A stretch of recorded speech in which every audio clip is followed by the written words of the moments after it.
Hello, everyone. Thank you for being here. Thank you for taking the time to learn something new and exciting, hopefully. I hope you find this presentation helpful. Today, we're going to be talking about Culture is Prevention, Preventing Alcoholism by Ruth Del Pino, or myself. This is also sponsored by the Mercer Council on Alcoholism and Drug Addiction. Because I am part of that institution. So who I am, hello everyone. I'm a prevention educator. I am the drug-free communities coordinator for the Mercer Council on Alcoholism and Drug Addiction. I have a Bachelor of Arts in Global Studies, Political Science, and American Studies. I'm certified in teaching English as a foreign language, life skills training, and leadership. So that's a little bit about me. First of all, why this presentation? A lot of the time people attend these presentations and they're like, well, what can I do? How can I help? Those sorts of things. One, this is not to scare you. This is to inform you. Also, this is not a parenting class. You are the best parent for your child. You know them the best. You've probably known them longer than they've known themselves. But more specifically to understand that this is for any child involved adult, meaning that anybody that engages with children or has a cousin or, a grandchild, anything like that, those sorts of things matter because children are socialized by so much more than just their parents in school. So understanding the holistic perspective of how children are socialized with adults is a great way to start and understanding how substance use disorders can possibly come to be, but also helping children with coping skills in general. Also, my perspective is shaped by my approach and my learning experiences, meaning that I may attend a program or a training or a certification class, and all those things that I learn, I do put into my presentations. I am also someone that pulls from evidence-informed and evidence-based resources, meaning that the life skills training, the Too Good for Drugs, the Protecting You, the Protecting Me, the Nurtured Heart, all of those things that are offered at the Mercer Council inform this presentation as well. So when we are looking at this and we are understanding this, we are looking at it through a lens of me compiling this information, putting it together, putting it in a presentation, and then having you come to your own conclusions afterwards. I'm just presenting the information as I see it, but I am not an expert by any means. I'm just someone really passionate about this topic and really passionate about reaching youth in many different ways. Also, I do list the resources at the end of the presentation, and if this is going to be, when this is converted into a YouTube video, you will be able to see the resources at the bottom. Click on them, go through it while I'm going through the presentation. Hopefully it'll make sense and clarify anything, but just thought I'd let you know so that if you want to come to your own conclusions, you're always more than welcome to look through the resources for that. So we want to go through some basic terminology first. And when we're talking about this, we really want to understand what is a culture and why is it important for prevention, right? So a culture in general is a collection of ideas and language and a shared commonalities between groups of people that may look the same, that may act the same, that may interpret society in the same sense. Now, culture in general can mean a lot of different things. There can be a culture of a classroom, there can be a culture of a society, there can be a culture of a country. All of these things are indicative of how the rules of the game in that context are played. So in a classroom, the culture of the classroom are the rules based around this, and how that culture is permeated through those rules, right? And the interpretation of those rules. So for example, the culture of the classroom may be we raise our hands in order to speak. And that in turn contributes to the culture of respectability, of waiting your turn, of patience and those sorts of things. These are all the things that we want as a culture, right? And the culture in general also permeates through can permeate through a lot of different things as well. So it's not just the culture part, it's also looking at prevention. So what is prevention? A lot of people may not understand what prevention actually is.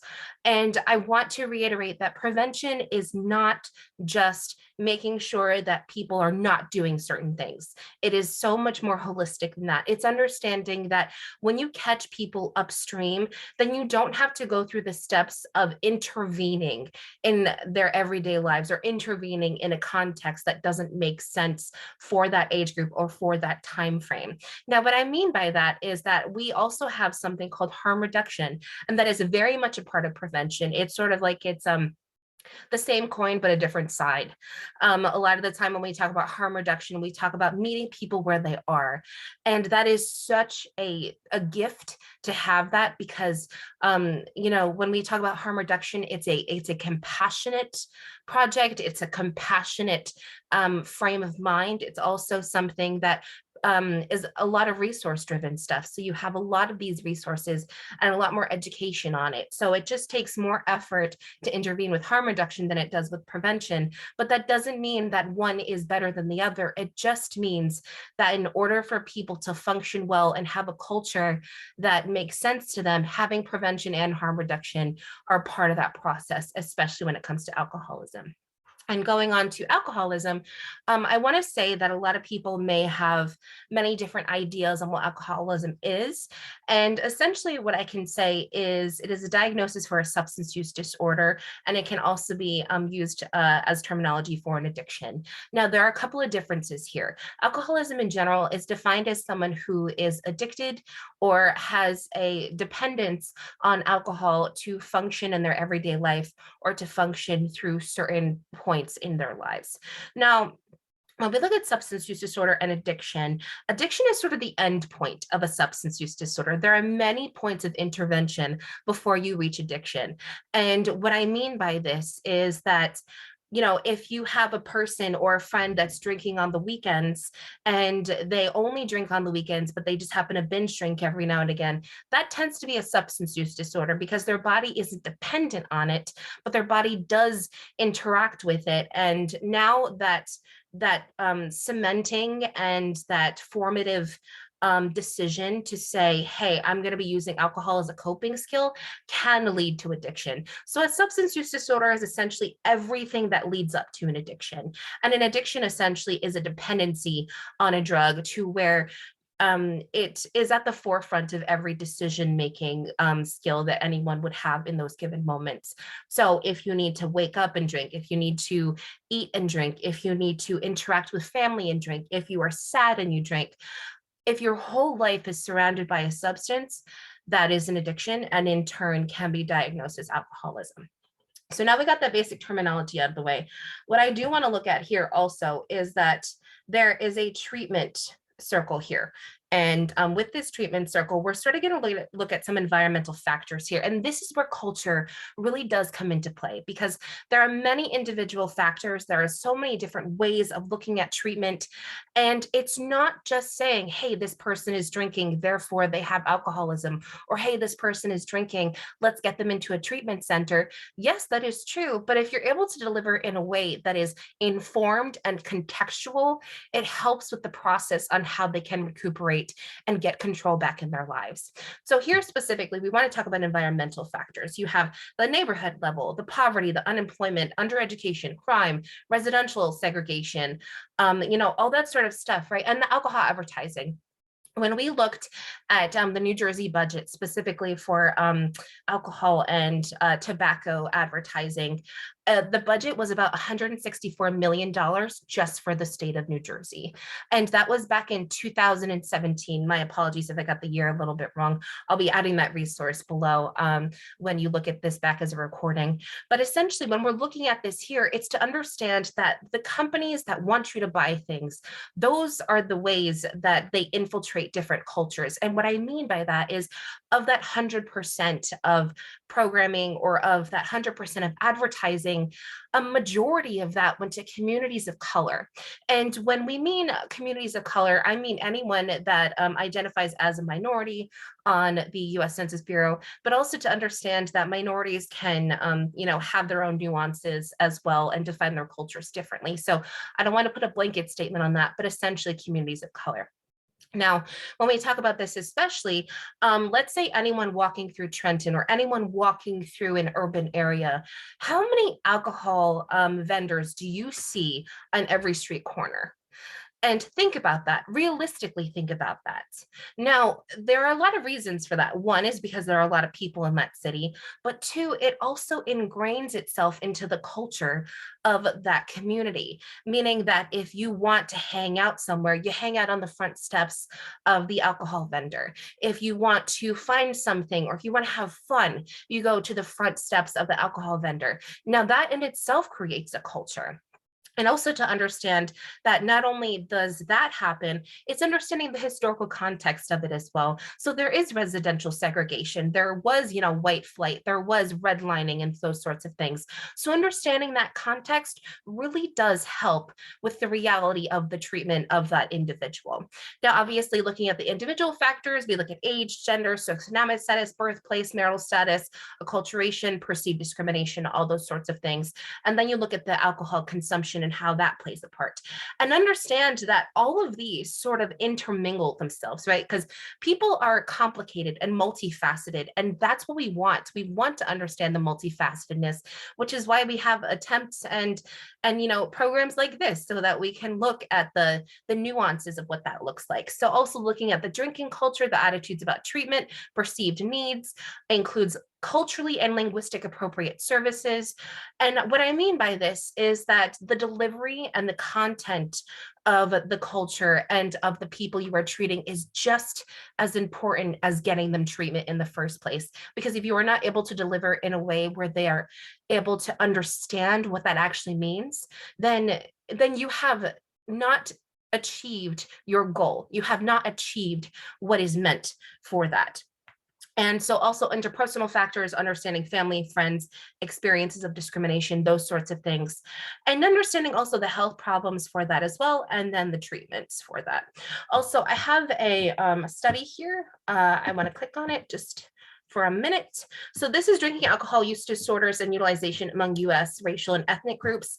I did find this picture through this particular study, and it is very interesting. It is a little bit older, but I still think it reigns true to how the references and how people can look at treatment in many different ways.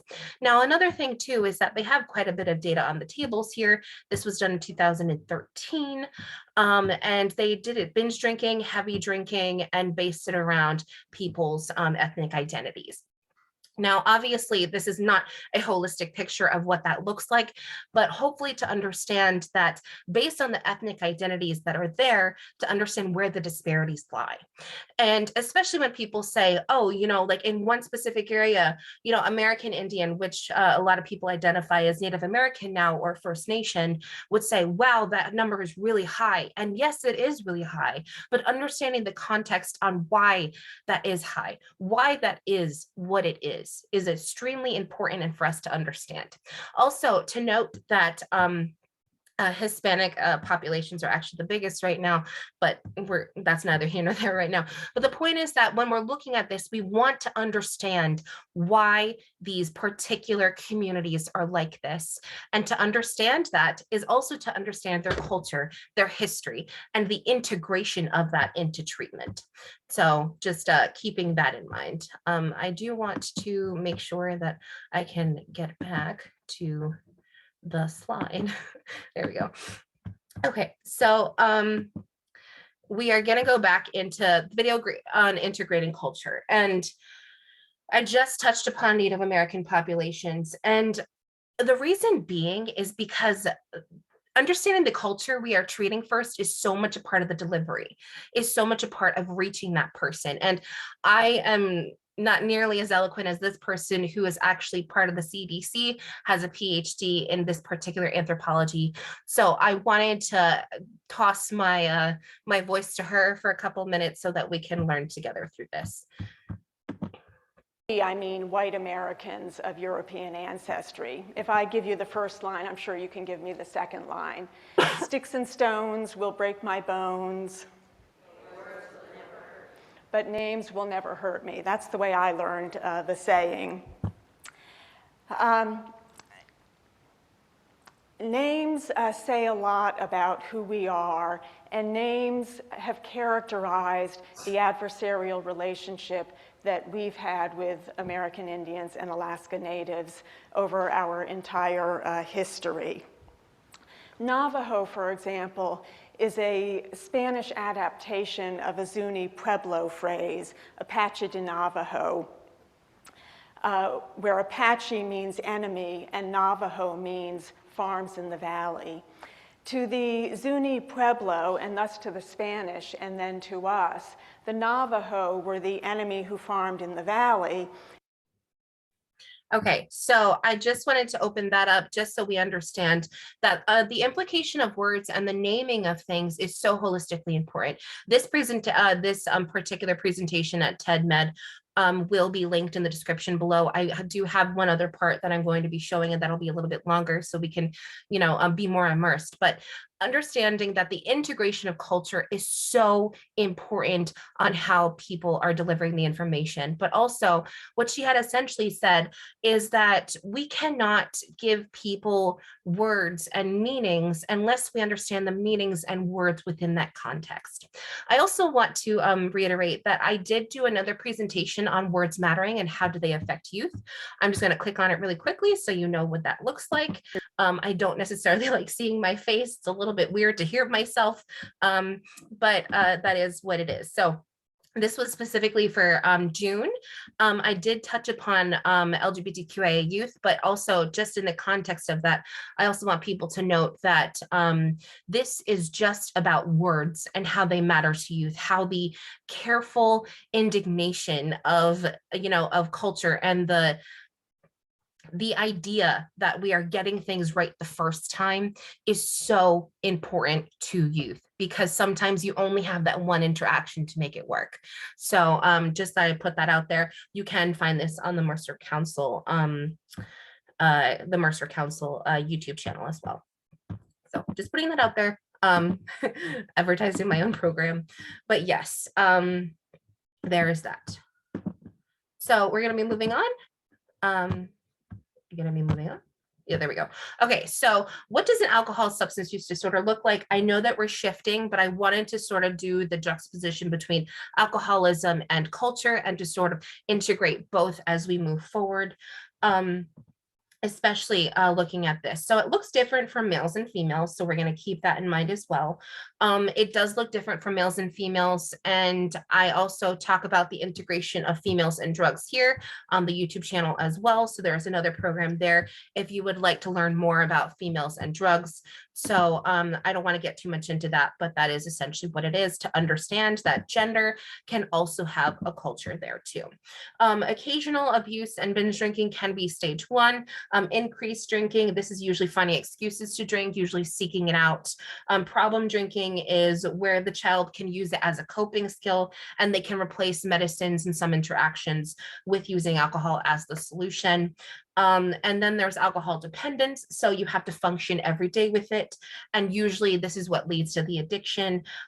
Also, understanding that alcohol dependence can be alcohol present to make the day bearable, but addiction can be the compulsive behavior. And most of the time, their world will revolve around that alcohol. And so I do have a little, I guess, infographic here about alcoholism and alcohol abuse and casual drinking and all that stuff, and knowing the differences. But if you or anyone you know may struggle with alcoholism or may struggle with alcohol use disorder in general, we do have resources at the Mercer Council that you can refer to, and I will be giving those resources as well in the recording.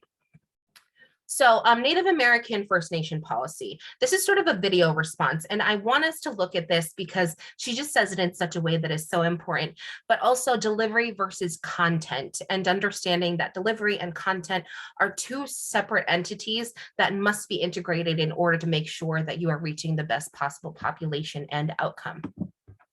This summer, and I had breakfast at Kathy Highhawk's home. This is Kathy. Her t-shirt depicts some Lakota ledger art of a buffalo hunt. You can't see it, but the title is Fast Food. So Kathy always has a big crowd at her house for meals. People sit around the table, they stand around the room, they take their food and go outside. I was sitting at the table, and the plate of fried eggs came around, and I took some. The plate of saltine crackers came around, and I took some. And then a bowl of something I didn't recognize came around. It didn't look good. It didn't smell good. I didn't take any. I just passed it on. Well, the bowl made its way to the head of the table where Kathy's cousin Vine picked it up and brought it right back around to me. He put a spoonful of this stuff on my plate, and he said, "This is the meat your government gives us. You can't pass on this. You have to eat it." So I ate it. It tasted like rancid fish. And I thought, this is what my government says food is. My government removed access to buffalo, for example, and replaced it with this. Okay, so I also just want to make sure that we are understanding the reality here, right? That obviously Native Americans and First Nation peoples have sort of experienced the worst of what society can do to a population when they are governing over them. And I don't mean that lightly. I just mean it to say that we must understand where populations are coming from and the history of that population in order to do better with that. I do want to show you another presentation that I had done. I know I'm showing you all my presentations today, but I think what's so important is that when we are looking through this, we want to see how, excuse me, a second.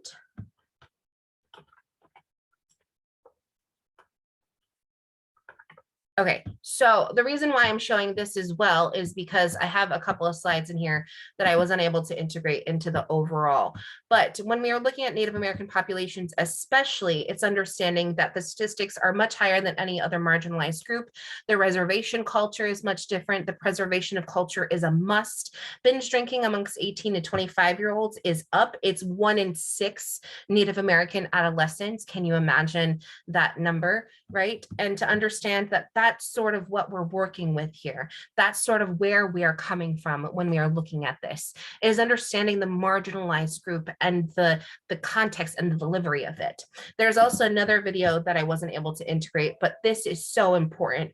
And understanding historical ramifications and the word choice is really important as well. This particular person does artwork in the Native American community, and this was something that I really wanted to show because I thought, one, it was so important, but two, the way that he speaks is just so eloquent and wonderful that I was just, you know what, I'm just going to let him do the work, you know? The hierarchy that is set within those spaces that immediately tells every child and ultimately every adult that is having education here in the United States what our value is. So for example, we know who Christopher Columbus is, but we don't know the name of the people that he came into contact with.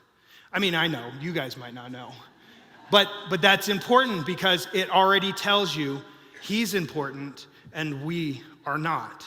In fact, it goes so deep that he came here and he thought he was in India, and so he called the people he came into contact with, which was actually the modern day Dominican Republic, he called them Indians, and 500 plus years later, we all know that he was lost at sea, but we still call indigenous people Indians. Abraham Lincoln has this incredible legacy in history. He signed the Emancipation Proclamation. But what you don't know is he also, the week before the Emancipation Proclamation was to be enacted, he signed off on the largest mass hanging in American history. 38 Dakota men who were being hung for a little more than just to make an example of them. It happened on the 26th, so it was the day after Christmas. I'm not saying this to make a divisive statement about Abraham Lincoln. I'm telling you this because when we omit things from history, then we immediately give value to those things.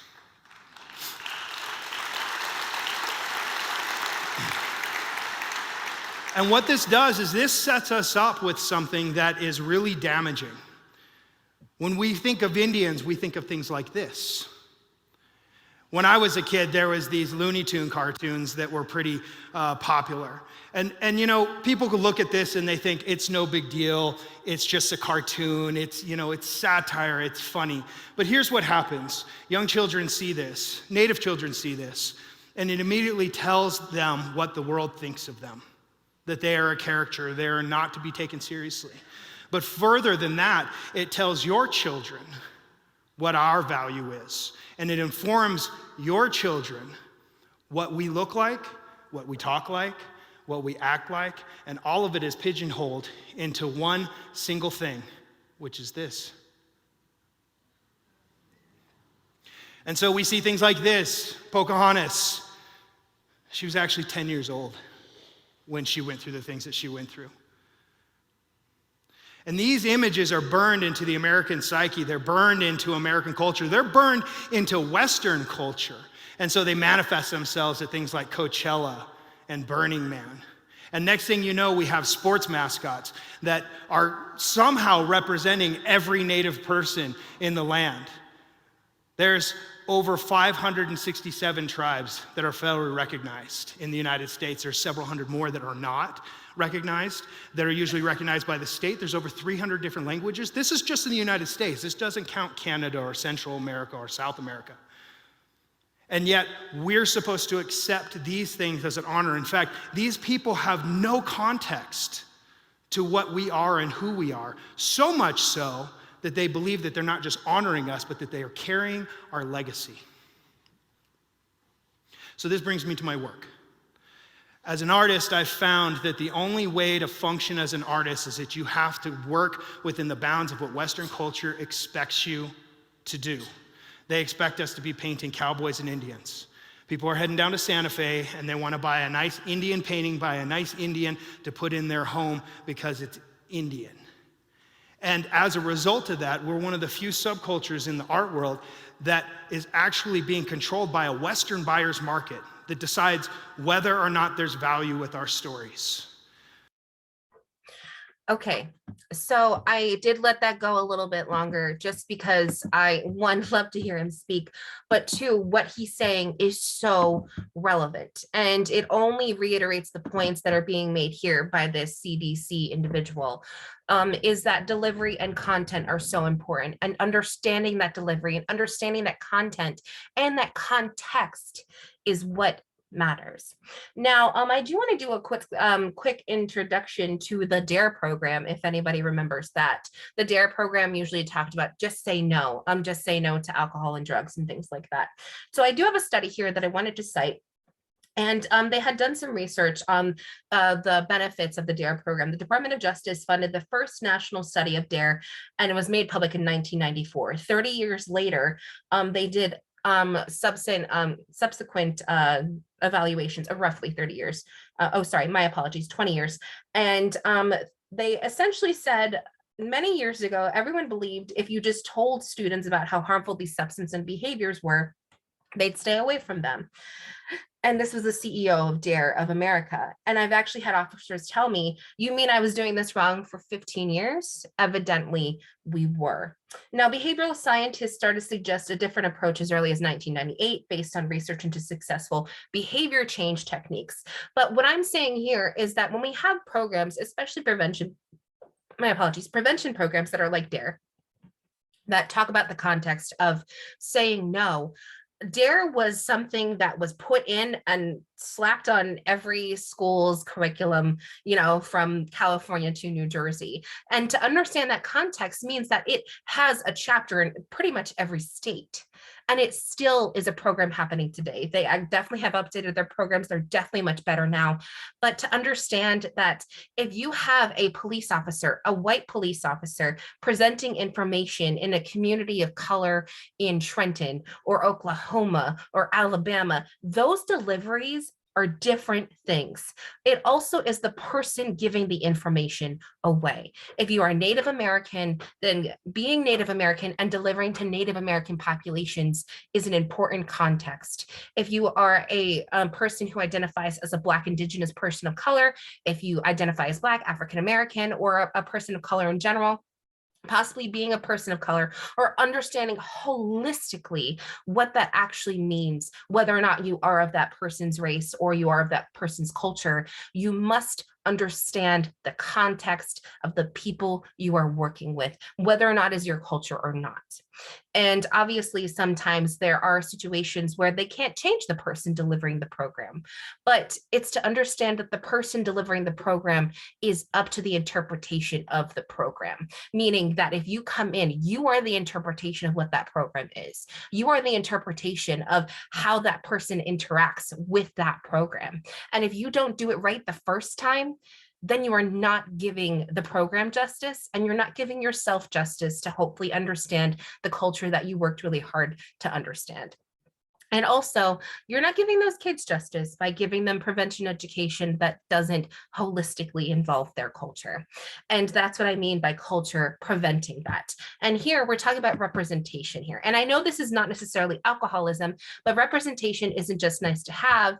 It's essentially this person claiming it's a matter of life and death. And this is an organization that helps with anti-racism in the UK specifically. Now, what I do want to talk about here is that this person is basically anecdotal. And when she essentially says is that my race can make me invisible, and I did want to just look at this context quickly. In some ways, my race can also make me invisible. People are sometimes too ready to project their ideas and biases on me and never see me as an individual. For example, I've had colleagues assume my musical preferences, that I love clubbing and twerking, which is fine if I did, but I have showed no such interest, and people have made that assumption on meeting me. Such assumptions can often force me to work hard to overcorrect this image by displaying one that the complete is opposite, just so that I can achieve a middle ground in how I'm perceived. Now, obviously, this is the other end of the spectrum, but I wanted to introduce this because, yes, representation does matter, but the representations you're looking at also matters. And we can sort of refer this back to the artist who was talking about Peter Pan and Pocahontas and the representations of Native Americans. Yes, Native Americans are representative in culture, but are they represented in the way that is representative and holistic to as many people as possible? And if that's the reality, if that's the representation we have, then maybe we should rethink that. So obviously there's that as well, but I just wanted to make that clear, and also to understand that representation is something that is so important for people. And when this person also says, my apologies, I just want to look through this really quickly. There was one section. So there was one section says, when the body says no, the cost of hidden stress, by Dr. Garber Mate. She said essentially, I could start to see the next issue for Black people, the consequence of overworking, generational trauma, and a lack of psychological support on the Black community. Historic negative stereotypes have forced Black people and many people in the wider Black American, actually BMAE, my apologies, I'll put that in context later, community to have to overwork to prove themselves, to distance themselves from stereotypical Blackness, which I define as the systemic attack and limited perspective of what Black people are like. Now, when we're looking at this too, the representation of it, the representation of the hardworking Black woman that, just gets rid of her trauma by deciding to grit through it, that is also a representation. That representation, that image of people, assuming what that person can be like, assuming that that person understands this context, is not appropriate for populations that are going through trauma. It is not appropriate for populations that are going through instances of alcoholism, that are going through instances of substance use disorder. It's not to assume what their experiences have been. It's looking at the data, talking to them about it, and understanding where you can meet in the middle. And having that conversation with that community is so important. This summer. Also, just as a side note, I did want to make clear that this video in particular, the Pine Ridge Reservation, was the reservation that I referred to in my First Nation Myths and Realities presentation.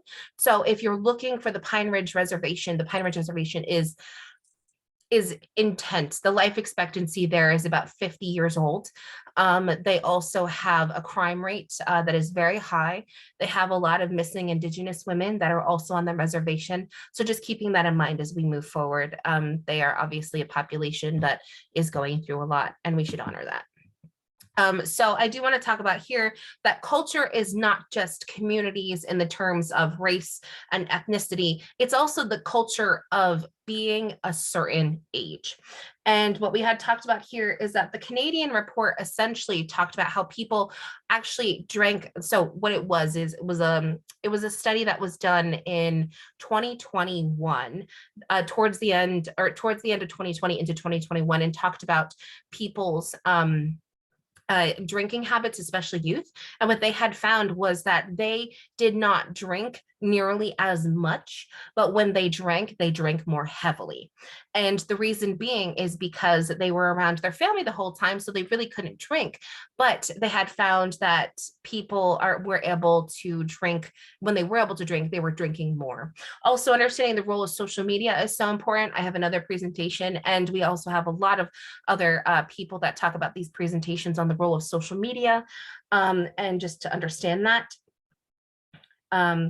Also, a study conducted by Columbia University found that teenagers who regularly use social media outlets were more likely to drink, use drugs, and buy tobacco than adolescents who either did not use or use it less frequently. The survey asked about 2,000 adolescents about their drug use and social media habits, and 70% said that they use social media on any given day. Also, the researchers found something really interesting in particular. If you are using social media frequently, you are 5 times more likely to buy cigarettes, 3 times more likely to drink, and 2 times as likely to use marijuana. Now, this study will also be cited at the end of this presentation. To also understand the normalization of youth binge drinking, I have a video here. I wasn't certain whether or not I should play it. This was actually something in Canada as well. This was based on that report. But I'm going to leave this video in the presentation of the resources below, just so that you can look through it yourself. But essentially what they had said is the normalization of drinking is what causes people to think that everybody is doing it.